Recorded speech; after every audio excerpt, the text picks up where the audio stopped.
And before we pray, I'm going to tell you a little story. You've never heard this story. Some of these folks may remember this, but I lived in a small town, pastoring a small church in a small town. One day I was visiting a church member, and I visited there often, and as I would go in and out, this gentleman had a collection of rocks and, various things on the porch of his house. And so I'd go in and out and so forth. And one day I picked up one of these, and I was looking at it, very similar to this in a way, but this looks genuine. Okay. In any case, I asked him what it was. And he told me. But I'm not going to tell you yet. So I was carrying this rock in my car. And I was a member of the Lions Club in this little town. And one of the members of the Lions Club was at the post office when I arrived. And I happened to know that he was a geologist. All right. So I thought, I think I'm going to ask him how old this thing is. So I said, hey, John, none of you know him because I don't want to embarrass him, so that's all I'm going to tell you of his name. But anyway, I said, John, hang on a second. I want you to look at a rock. Not a rock, like overseas rock. Okay, anyway, so I brought it to him and I said, how old do you think this is? How do you think this was formed? I'm naughty. Ask my wife if I'm not naughty. Anyway, everybody look at my wife. Am I naughty, honey? Yeah, I'm naughty. Okay, so I asked him how it was formed. Remember, I asked him how it was formed. And what else? How old was it? Right. So, being a geologist, I guess, he had 2 stones in his pocket. And he set them on the counter there in the post office, took one of them, he began to scratch it. Put that down, took the other one, scratched it again. I think that's basically testing the hardness of the rock, and so forth. And then he proceeded to tell me how this thing was formed and how old it was. And it was really old. According to his geological training and expertise, this was a really old stone formed, etc. So I took my rock, thanked him, took my rock, took it to the car, and drove away, smiling to myself. You see, I knew how and where.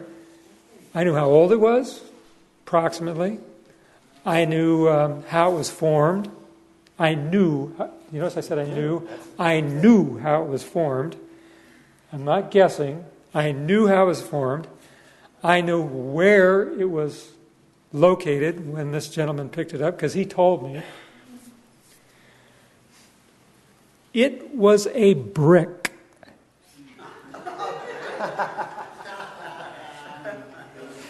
It was somewhere in the LA area. They had this kiln. What is a kiln? A furnace. It's like a furnace, right, where you make what? Bricks, glass, they can make glass in there and so forth and so on. And Kenny. I can't remember his last name. Do you remember, Becky? Roland. Kenny Rowland. Walked down into this big pit, as I remember describing it, down into this big pit and went to the kiln, and he was looking around and he found this interesting looking brick. You see, the thing was, you could tell it was a brick because it was just like all the other bricks, except it was all these bricks had been gotten so hot that they'd changed their form. Huh? Metamorphic. They became metamorphic? Maybe. Whatever. In other words, it wasn't just a brick anymore. It had been heated so hot that it kind of melted together. I don't know how to explain it other than that. To where it looked like a rock. It didn't look like a brick anymore. You follow me? Yeah. Okay. But what was really interesting about it was there was this cross-hatch pattern on it. Like crystals had formed on it. I don't know what that was. I don't know what formed that. Maybe the mortar in between did that or something. But anyway, it had this real neat crystalline structure. So that really fooled poor John. You know? So tell me something. What do they know anyway? All right. So today, how old is that rock anyway? How old is that rock anyway? Yeah. Oh, that geology was so confident. Oh, yeah, that's way old, and it was formed, blah, blah, blah, blah, Lost all my faith in geologists right there. All right, very good first presentation. I'm glad you're back. I'm sure we're going to be blessed in the second. And why don't you lead us in prayer? All right. If you could either kneel or bow your hearts with me. Heavenly Father, I thank you so much for this opportunity for us to gather together, to look at your creation, to understand better your power, because it's your power that changes our lives. I thank you in Yeshua's name. Amen. I'd like to see that rock. Yeah, that's a good story. Thank you. Yeah. You got 3 chances. Well, howdy, everyone. I'm DeQuincy Yornovic, and as you can see, my name up there on the left, and I also have my email. If you want to email me, it's quintsystems@yahoo.com. If you email me, put creation in the subject line, or I'll probably just spam you, and then it'll be gone. So what we've looked at so far in session 1, we looked at the 2 different timelines. We saw how different they were. We looked at some Bible theories that tried to stuff some time into the Bible. We understood a little bit about what true science is, that evolution is not scientific. And we also looked at some proof areas where we had problems with the thermodynamics and various other things. And we destroyed evolution twice with a trawler and a bell. And I also wanted to mention real quickly, the pastor here, he destroyed my entire presentation back in his office and told me that Methuselah is not meant what I said it meant. So you can just strike that part from your memory and we'll move on.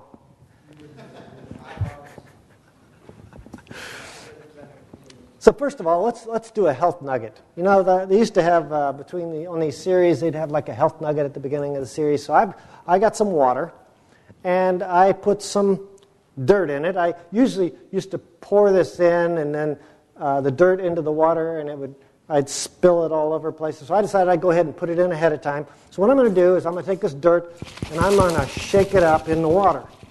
Okay? So I'm shaking it up real good, and then I'm going to set it down right there. Now, this is now mineral water. So if any of you are interested in drinking mineral water, we have some for you. Now, the problem with mineral water is it's not in the form our body can actually use it. They have people who eat dirt, don't do too well, they don't last a long time. So I don't suggest you drink mineral water. Now, mineral water generally has the minerals dissolved in the water a little more than this. This is probably just floating around in there. But what God did for us is He made plants. And plants can take the minerals in and put them in a form that is organic, and our bodies can use the minerals. Don't touch that. So if you want to get your minerals, don't get it out of the water. Get it out of the plants. Okay, that's my health nugget for today. Okay, here's a Bible verse. It's really interesting. It's 2 Peter 3 and 4. It says, knowing this first, that scoffers will come in the last days. Amen. Do we have any scoffers now? I suppose. And they're going to say, they're going to be walking according to their own lusts. and saying. So what are they going to say? Where is the promise of his coming? For since the fathers fell asleep, all things continue as they were from the beginning of creation. Now this is a really interesting little statement here, because basically what they're saying is things don't seem to have any big changes in it. It just goes gradually. It's kind of slow. This is really the doctrine of uniformity. That we took a long time with small processes like wind and rain to form what we see around us.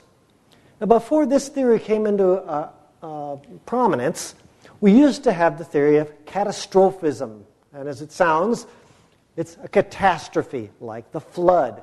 They used to believe that everything we see was formed because of what the flood did. But they're going to say, we see things in a different way. We see it in slow things. So what is it that we see formed out there? Well, one thing we see is fossils. Now, there actually are three kinds of fossils. There are impressions, like a footprint. That actual footprint there causes some problems for evolutionists. There's also mineral replaced fossils. That means the creature is not really there, just a mineral representation of him. He's been replaced. He's gone. He's out of here, right? You got it? He's gone. And if you're doing any dating, there's nothing left to date because he's gone. He checked out. Okay. There's chemical fossils, and I'm not going to look at that. It's kind of like a stain on the rock, and it doesn't matter. But the whole idea of the gradual solutions says that things happened where when something was dumped there, then when something else came along later, it got dumped on top and on top. And so the thing at the bottom is the oldest, and it gets newer as you get to the top, right? That's kind of a simple way of looking at it. But the trick is, how much distance and time is there between the bottom and the top? You know, it could have been dump, dump, dump, dump, dump, or it could have been dump, dump, dump, dump, right? We don't know how long. And there's also another possibility. There is, with current flows, if you have a flowing current coming along, you could have depositions happening kind of sideways. And here I've got a little diagram showing you how that would look. So as the bottom layer is being formed, and the next layer kind of behind it, and so you have a number of different layers forming at the same time. And so bottom right and top left were formed at the same time. See that? And if we have things like a flood going on, we have a lot of currents going on. And we have a lot of things being laid down at the same time. We also have situations where we have deposits that are not localized. Let's say, for instance, we were to have a huge storm here, and it dumped 20 inches of rain in 2 days. There'd be some deposits somewhere deposited after this rain washed through here, right? And you could say, oh, well, that deposit, it covered half of our city, maybe. Okay, so then you could say, oh, well, that was a localized flood. But what if we had a deposit the size of the United States? Wow. Now you're starting to talk about a global event. This deposit didn't happen. When I say deposit, I'm also talking about a deposit in water. It's a water-based deposit. And this one covers most of the United States. Now, one of the other issues that we find is the evolutionists will say that the larger fossils are found higher in the layers, and the smaller ones are found at the bottom. So I wanted to go through a little bit of why that might be true in a creation model. For example, if you have a large creature and you stick him in water and you shake him up, the larger parts tend to settle in the bottom and the smaller parts tend to settle in the top. And this is slowly settling. I got this out of somebody's parking lot. I'll put it back. And it'll settle out in layers just by shaking it. And if you come up here and look at it later, you can see there are already layers forming in this. So size will settle out things just by size. And I just showed you that. Density. Certain creatures have a less dense body, like mammals and birds. So they would tend to, just by their weight, and their density, I should say, tend to settle up higher when a disaster happens. So you might have a flood and the birds would be floating up on the top, and then the heavier things like the turtles would be at the bottom. Now mobility might also have an impact. Some of the smaller creatures can't move as fast. Kind of the turtle and the hare. Yes, yes, sir. Dinosaurs have less density in their bone mass, so if the density of the bone mass is less, then why aren't the fossils of the dinosaurs on top? Yeah, but the dinosaurs are bigger, so they weigh more. Which weighs more, a bird or a dinosaur? Density in the bone mass. No, I'm talking about weight. A dinosaur weighs. The smaller dinosaurs weigh a lot less, and why aren't they floating to the top? Well, there's more. There's more coming. There's more coming to help explain that. There's also intelligence has something to play with it. If you see something coming, you're liable to get out of the way. And there's also habitat. So if your habitat is already close to the shorelines or close to the bottom, then you would tend to be buried quicker than if your habitat was up in the hills. I'm sorry, sir. I'm not really here for a debate. I'm not. If you want to give a series, you're welcome to go call a series and have people come out and see you. I mean, I've got a certain amount of time and I've got slides to go through. If you want to talk afterwards, I'd be glad to talk to you. Thank you, sir. Now, here is a representation of the geologic column. And in this representation, there are different periods like Jurassic and Carbonaceous and a number of different periods, and there's times associated with them. Now, this column actually exists in toto in only one place. And that one place is the textbook. There's no place where you can find all this in one place. They even find places where the layers are in opposite order. How do they get them upside down? You have to have huge flips, size of states practically, in order to get this geologic column to work in every location. Now, I've been looking a little bit at some textbooks on how some of the fossils were formed. And I got this one textbook, and it showed me this picture. And I thought, gee, that's kind of interesting that they would put this in a textbook, a dinosaur falling off a cliff. And part of the reason that they did that is they needed to get the dinosaur in water. You can't form a fossil without water. So what they did is they had him fall off a cliff into water. Now, there's another problem. I don't know, if you have a creature that dies in water, how long is it going to stay in one piece? There's a thing called, there's crabs, there's microbes, they pull it apart, there's all kinds of scavengers. Well, I started thinking about this guy's motivation, and I was wondering maybe he leaped to his death because he was stilted. But anyway, this creature is not disarticulated, meaning his bones didn't come separated. Well, in order for his bones not to become separated, he has to be buried rapidly. There's no choice. He has to be buried rapidly to keep them together. Now, I went in my yard near the road, and I found a creature there who'd been laid on the surface. And he would never form a nice, pretty skeleton like this because he's all disarticulated. Wow. I couldn't even tell what creature it was. He's all broken up. Well, and then after a while, they show in this textbook that he, the ground wears away, and then we find the skeleton of all put together. But they never really answered the question of how he got buried. So here we have the three different types, and I'm thinking, are they kind of grasping at straws here, trying to make a fossil of a dinosaur that's not disarticulated?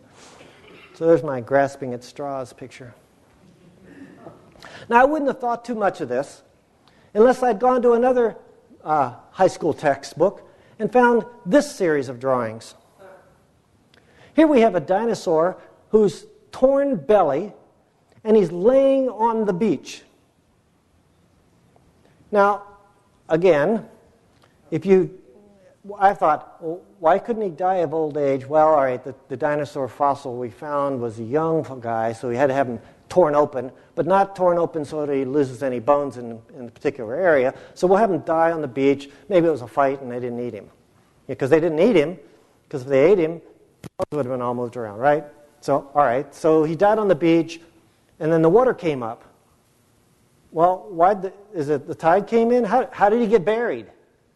Because we got the same problem. There's crabs and microbes that are going to be working on him, and his bones are going to all fall apart. So how did this fossil get formed? See, they got a problem trying to decide how they can get dinosaur fossils to be formed this way without a flood. Now they say, oh, well, I'm sorry, we've got carbon-14, and carbon-14 dating shows that he's so million years old or something. So let's look at carbon dating. Because if we understand how carbon dating works and some of the assumptions involved in it, we might have a better understanding of whether this is really something we can trust. Now, one of the first times I gave this presentation, a Dr.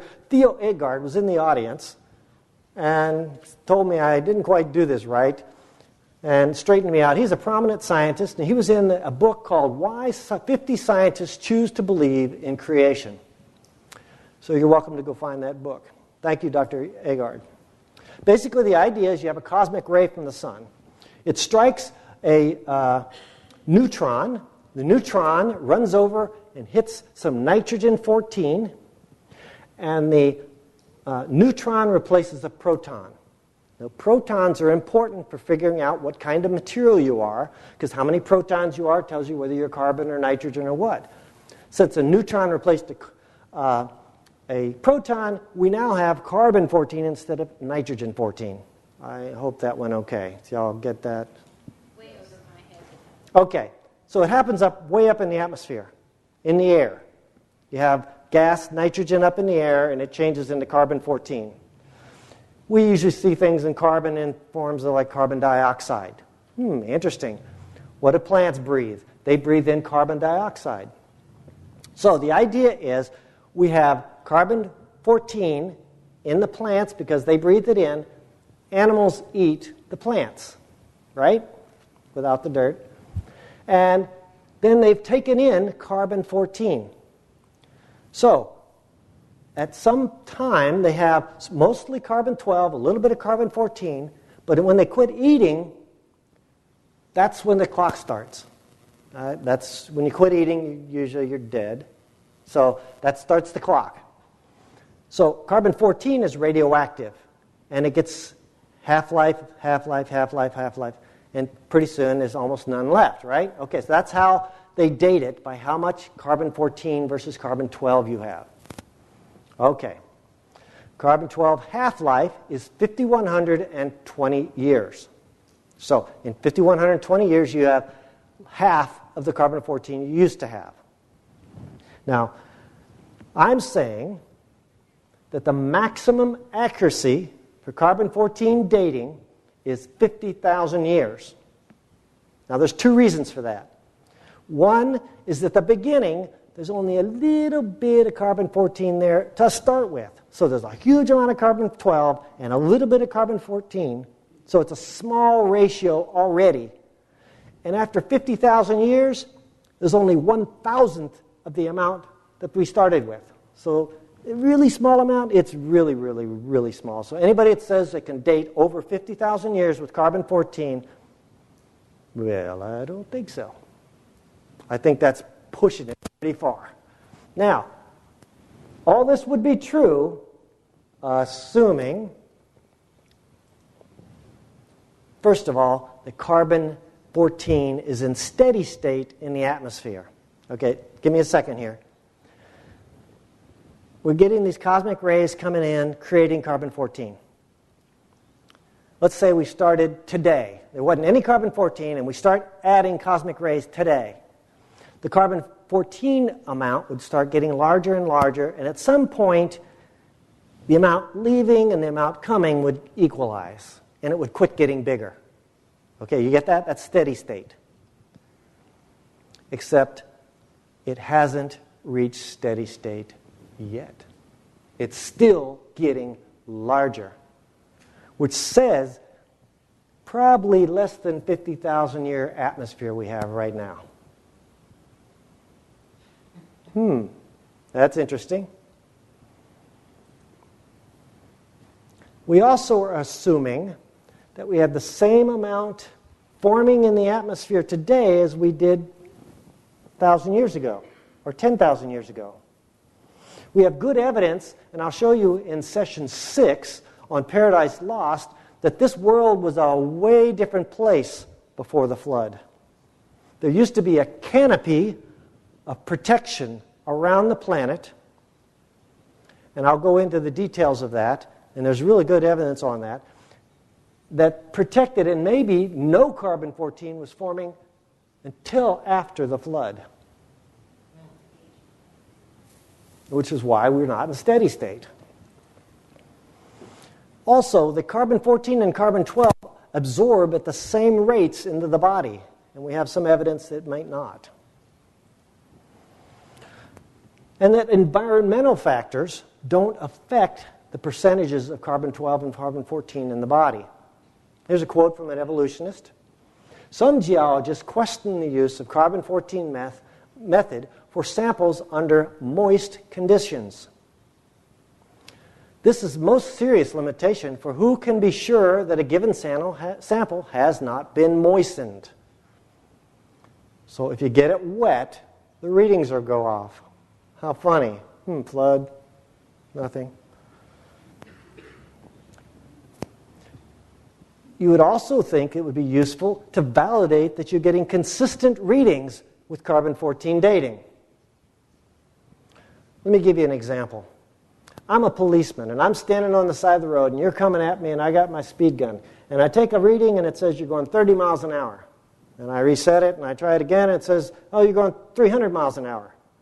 And I reset it, and I shoot it, and it says 90 miles an hour. And I pull you over. I said, you're going 90 miles an hour. And he goes, what? Yeah, I'm going to give you a ticket because you're going 90 miles an hour. Well, I did get readings of 30 and 300, but I took the medium reading. Would you be happy with that? They get readings all over the place with carbon-14. It is, even different body parts get different readings. If you take it from the hand or the stomach, you'll get different readings. Here's an example. They took the lower leg of a Fairbanks Creek mammoth that had a radiocarbon dating age of 15,380 years. And the skin and flesh were 21,300 years. So that means the foot was alive for 6,000 years after it died. You see the problem? The readings are all over the place. And what about mineral replaced fossils? If they're replaced and there's nothing left of the original creature, what are you dating? Nothing is exactly right. You're not dating anything because it isn't there. You can't date any fossils. Not a one. There's no dating them. It can't be done. And anybody tells you they dated a fossil, either they're an idiot or they're lying.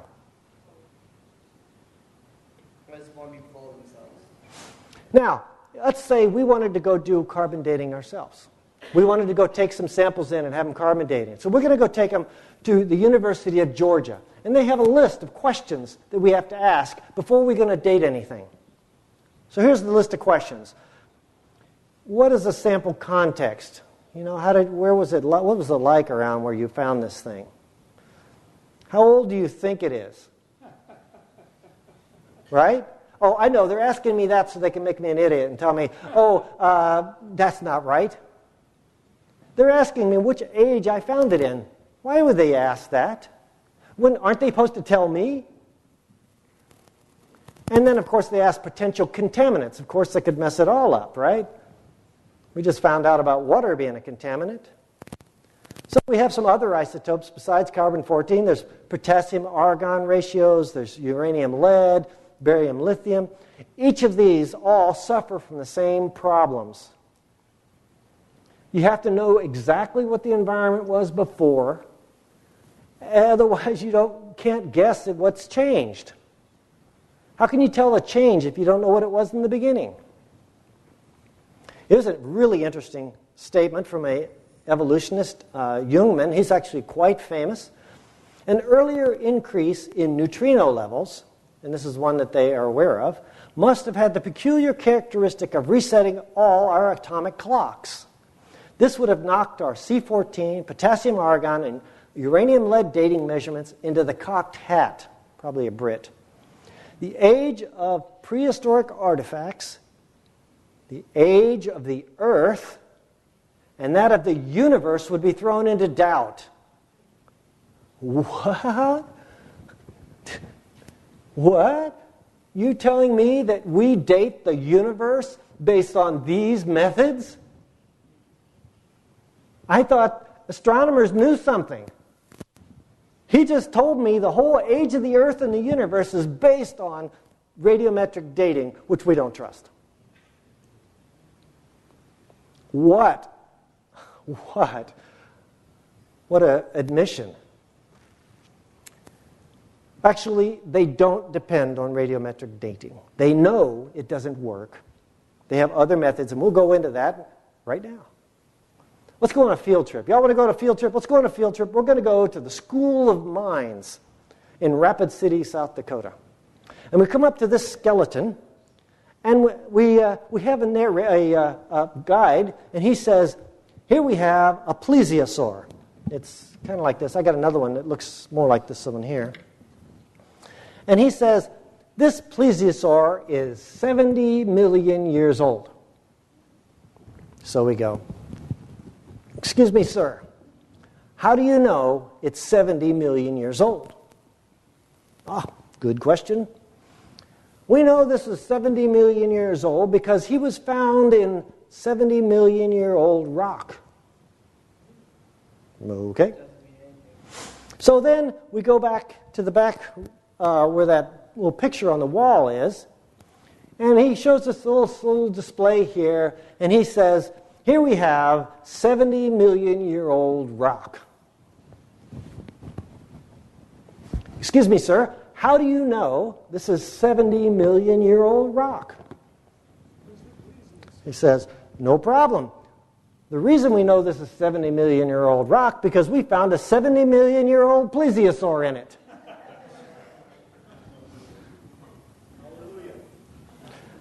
This is what's called circular reasoning. It's going nowhere fast. So what they do is they date the strata, or the layers, by the by the fossils. They date the fossils by the rocks. You see what they're doing? The theory of evolution is their guide. Because they think it's 70 million years old, they say the rocks are that old, and they say that the fossils are that old. Because they think evolution takes that long to happen. So what we have in the layers, we have limestone, shale, sandstone, limestone, conglomerate, sandstone, limestone, shale, alternating different kinds of material. So how can we tell the difference between Jurassic limestone and Cambrian limestone? Here's a look at what they say a little bit about circular reasoning. They say, in about 1830, Charles Lyell, Paul Deshartes, and Heinrich George Braun independently developed a biostratigraphic technique, or geologic column, for dating Cenozoic deposits based on relative proportions of living and extinct species of fossil mollusks. So they came up with this method, and basically they decided that circular reasoning was fun. So strangely, little effort has been made to test this assumption. This failure leaves the method vulnerable to circularity. And I got my circular diagram going. So let's go look at a textbook that's the same quote from before. That was Stephen M. Stanley, Warren O. Adcock, and this is the Lillian Curves in Paleontology. These are, no. This is evolutionists that are saying it. These are evolutionists that are saying it. They're saying it about themselves. Wow. They're not worried by this circularity problem. They just thought it was strange. I'm worried about it. So let's go look at a high school textbook that could be used by your students today in high school. Don't use it. Good. First, we look at figure 12, and it says the layers of rock can be dated by the types of fossils they contain. That's on page 306. Then we jump to 307, and it says scientists have determined the relative times from the locations of their fossils in sedimentary rock layers. Date the fossils by the rocks. So they date the rocks by the fossils, and they date the fossils by the rocks. Ever since William Smith at the beginning of the 19th century, fossils have been and still are the best and most accurate method of dating and correlating the rocks in which they occur.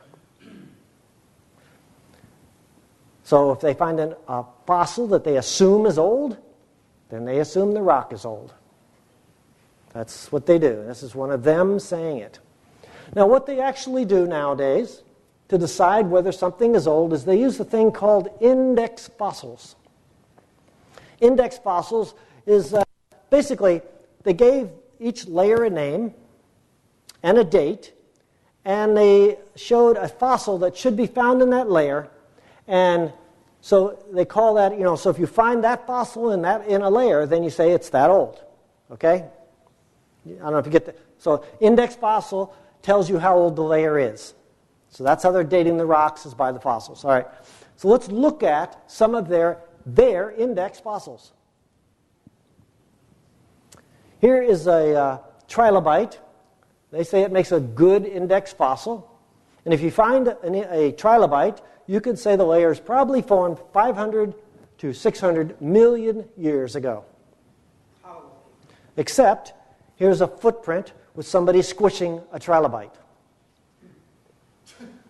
That's a problem. Here's a number of other footprints found in rocks that are dated quite old. There's a lot of these. I mean, this is not a singular event. Actually, only one in an old rock would kill evolution. But we have lots of them. There's lots of them. They have to ignore the evidence in order to believe what they believe. Another index fossil is the graptolites. Graptolites, if you find it in a layer, is said to be 410 million years old. Except we still have graptolites alive today in the South Pacific. So let me ask you a question. If there's still graptolites alive today, which layer could they be in? Any layer, right? I mean, they're still alive. We still have graptolites.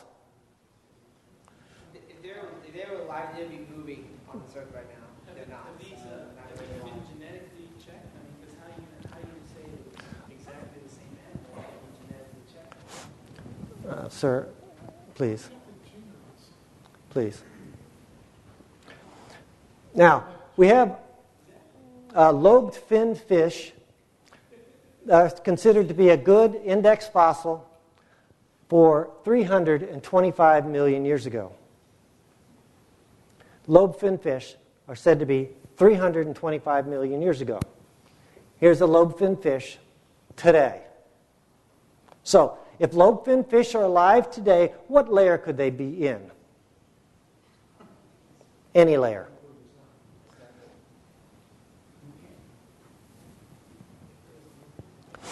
Now, one of the other problems they found is we had dinosaur bones.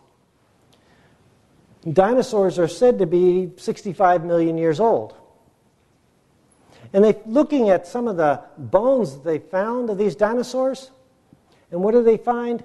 Blood still in the bone after 65 million years. Wow. Here's a number of other cases where soft tissue is still found. Now tell me, how long does soft tissue last? Can you believe 1,000 years maybe?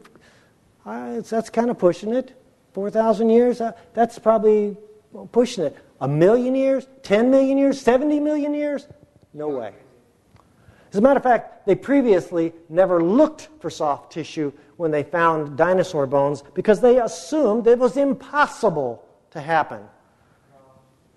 Researchers have even taken to decoding the genetic material of T-Rex because they found enough material to do that. How do you think that genetic material lasts 65 million years? Is that even reasonable? Is that reasonable? Why did they think it was impossible? Because it is. It's only the facts that got in the way. It reminds me of something that Lewis Carroll wrote. Why sometimes I've believed as many as 6 impossible things before breakfast. I know that saying. Because that's what you have to do if you're going to be an evolutionist. We have traces of man in every layer that they have named. We have footprints, we have skeletal remains, way down in the lowest remains, in the Cambrian layer, we even have footprints of man, and that's supposed to be 400 million years old. That's all over the place. We have these. This is not an isolated event. This is not fake data. It's prolific. It's a bunch of them. So somebody might ask the question, well, don't fossils take a long time to form? How long does it take to form some of these things?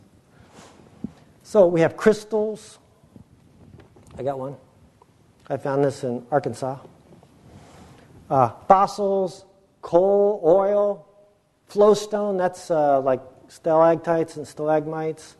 Sedimentary rock, petrified wood. How long does it actually take to form these? So here we have Sinclair. They say it takes millions of years to mellow for their oil. All right, let's look at flowstone first. Stalactites and stalagmites, they say it takes millions of years if you go to some cave. Well, there was an artesian spring in Wyoming, and the guy that owned the property, he decided he was going to stick a pipe in the artesian spring and let it bubble out the top of the pipe. He did this in 1903. And now he's got himself a little bit of a flowstone pile. That's after 90 years. It's actually bigger than that now. How long does it take to form flowstone? It doesn't take millions of years. We got proof. Here's a bat covered in flowstone. How long did it take it? He died there and had to wait a long time for him to rot. I mean, he didn't rot away. He's covered in it.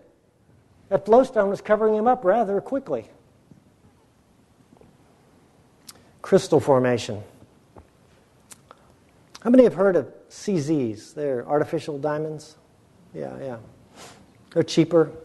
I originally, in my one presentation, said they were actual diamonds. They're actually not. They're actually a total different material. I found out. I looked it up. It's zirconium and oxygen together, so it's not a diamond at all. However, I did find out that there is a laboratory that's producing synthetic diamonds that are 100% actual real diamonds. They actually are laser inscribing on them fake. Well, they don't say fake, but I mean, you know. They have to show you that it's a fake diamond or you wouldn't know.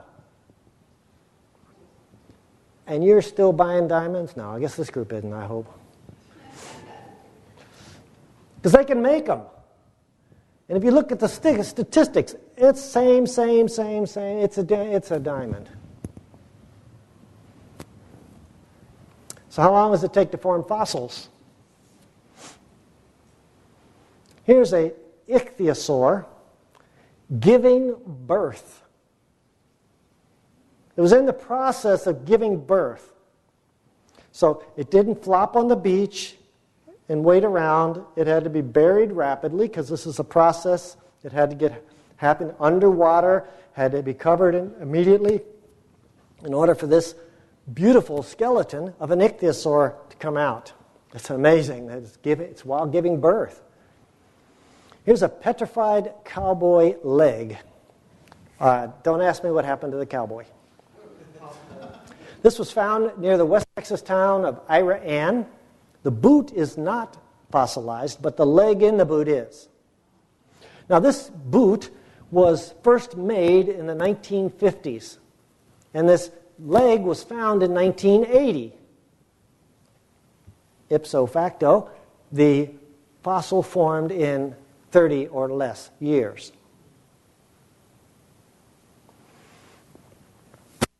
This is a water wheel that is fossilized.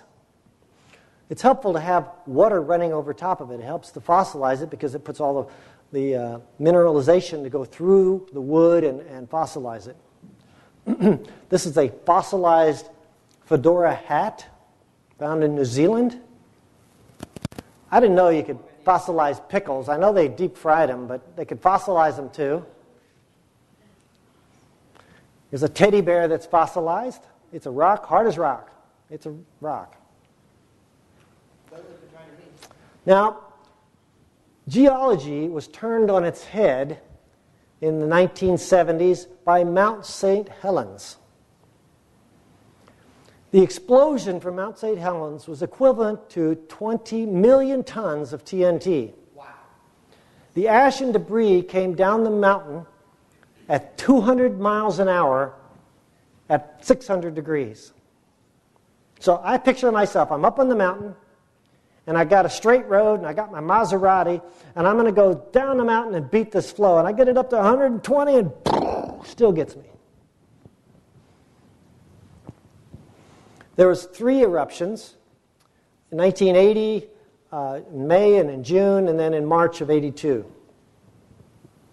Now, I'm going to try to run a video. I don't think there's any sound of this. This is what it looks like before the explosion. It's actually looking a little puffy here.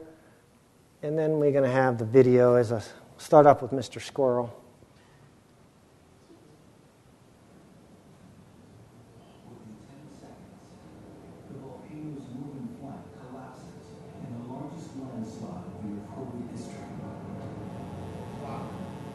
Releases millions of tons of magma in a colossal explosion.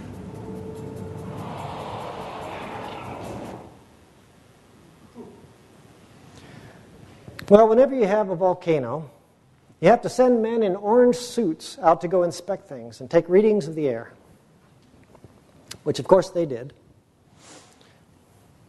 And this is not snow, this is all ash. And this helicopter went over to make sure nobody was in the truck. The ash cloud covered a good portion of the northwest. Not heavily, but lightly, that far. But Mount St. Helens was a small volcano. We have a history of volcanoes, and one of them happened in 79 A.D. Now, what's really interesting about the Vesuvius explosion is the army that was in Jerusalem in 70 A.D. was destroyed by Mount Vesuvius in 79 A.D. How interesting. And that one is 3 times the size of Mount St. Helens. Krakatoa, which was said to be heard around the world, was 18 times, and Tambora was 80 times larger than Mount St. Helens. So if you can imagine huge volcanoes all over the planet, we could have a major impact on things. So let's go back a little bit to Mount St. Helens. What basically happened is they had this big slide off the side of the mountain.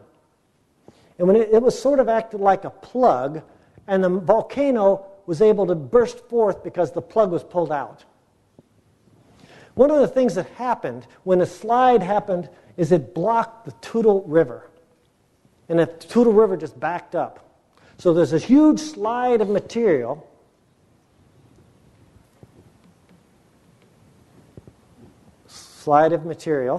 There was some water in there too.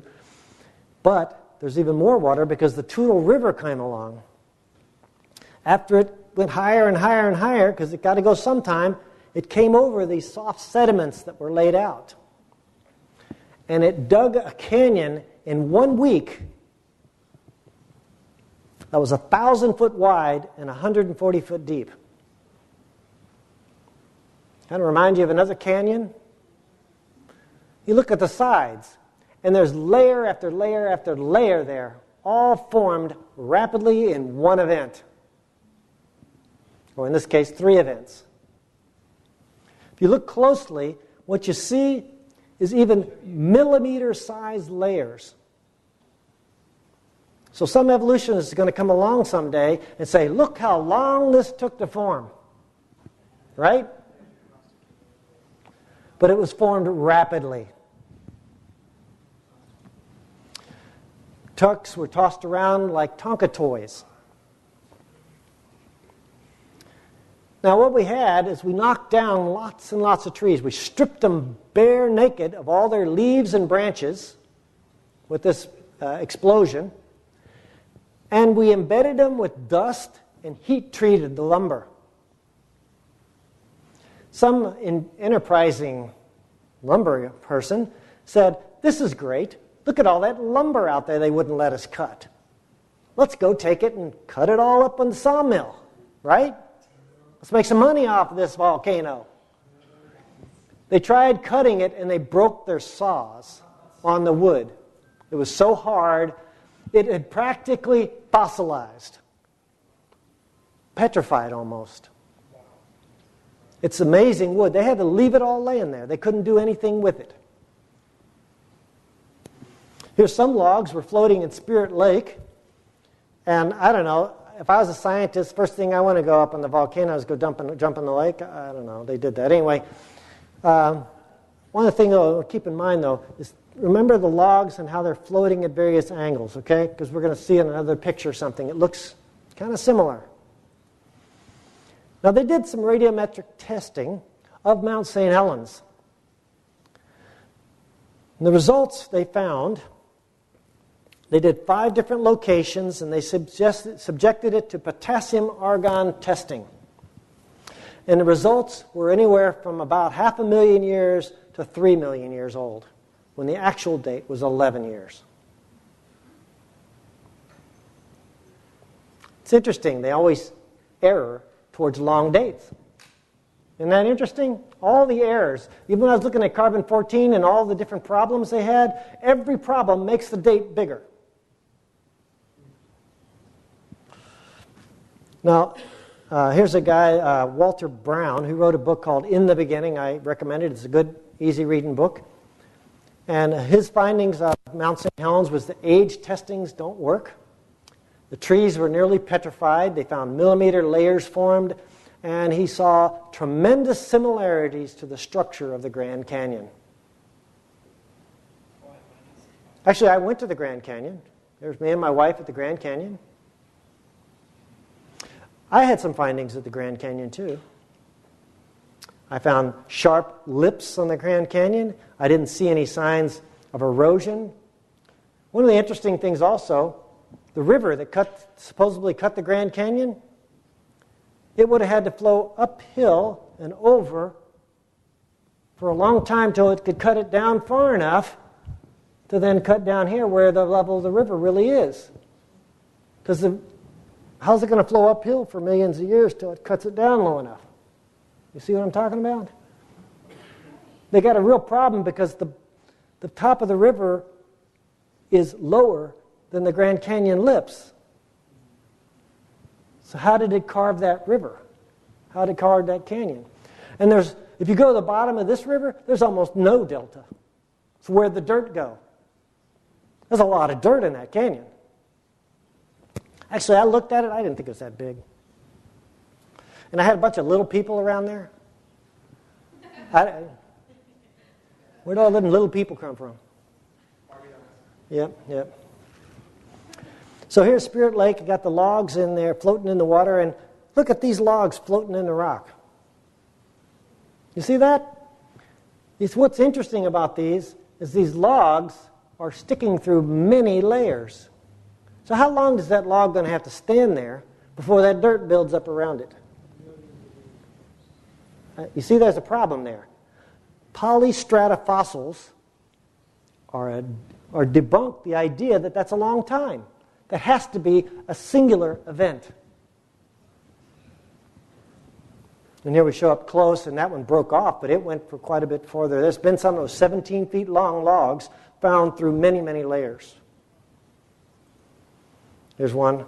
This one is 25 foot long through different layers. And they find these all over the world.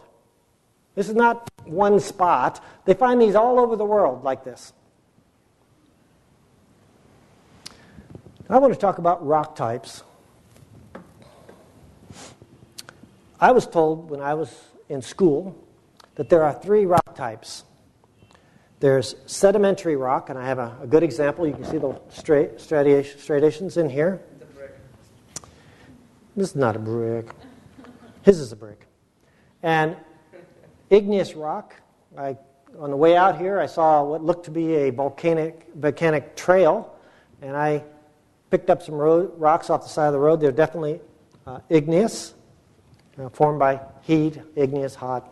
Okay, and then metamorphic, and I picked up some Indian pieces that were made out of flint. Flint is a metamorphic rock. It used to be sandstone. It was heated so hot that it melded together so that it's a different form, so it's metamorphic.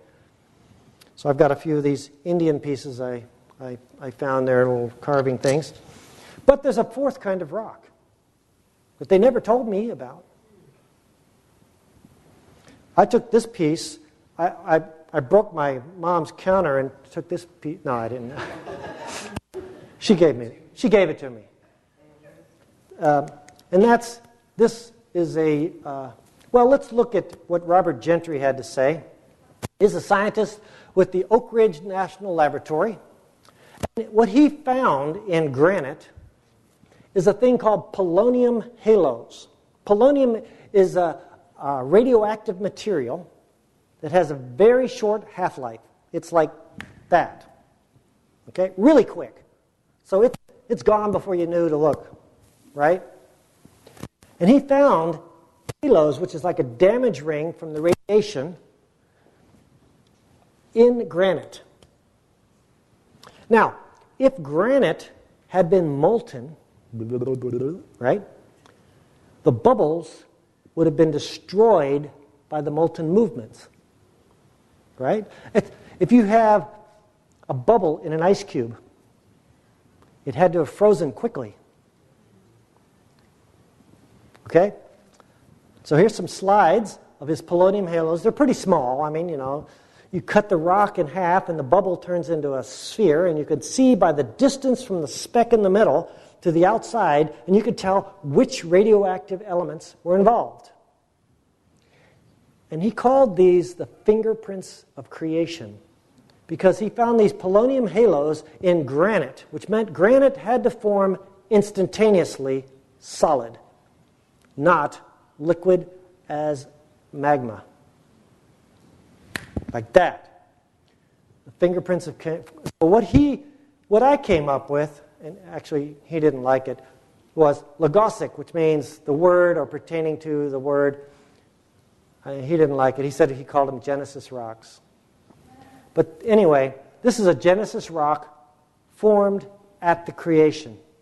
We cannot duplicate granite formations in the laboratory. We can do one that's much finer grain, nothing even close to the way granite actually looks. It's amazingly different than anything we can produce. These are formed by God. In the next session, I'm going to look at dinosaurs. When did dinosaurs happen? Were dinosaurs with man? Dinosaurs in history, in the Bible? Are dinosaurs amalgamations? Are they still alive today? We'll look at that tomorrow night. Thank you. Let's have a closing prayer. Heavenly Father, I thank you so much for this time we have to look at your creation and the details of it. Now please bless us as we go. In Yeshua's name, amen. Amen. Thank you. Thank you. Thank you so much. Are you going to take any questions?